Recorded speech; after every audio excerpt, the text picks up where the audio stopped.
Always reinforce yourself. That's what I sign off on my emails.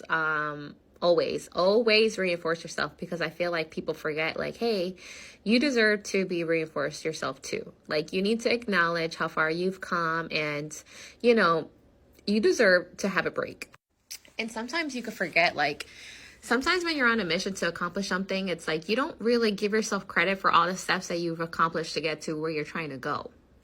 And you guys know I say this all the time. Everything is a shaping process. Every type of behavior that you engage in or goal you set, there's prerequisite skills to accomplish. And obviously, you're going to learn those skills to get to where you want to go, right? And if you reach a speed bump, that's okay. That's your opportunity to stop, gain knowledge, and learn what you need to do to be able to navigate the next step to that task list and to that terminal behavior where you're trying to go, which is basically your end goal, right? Where you're trying to be, whether you want to be a BCBA and you're an RBT, but you got to get your master's. So now you know it's like a 3-year process, and there's going to be steps in between. And like some steps in between would be going to class. If it's a school that you have to drive to, you have to drive, and that's another variable that you have to consider.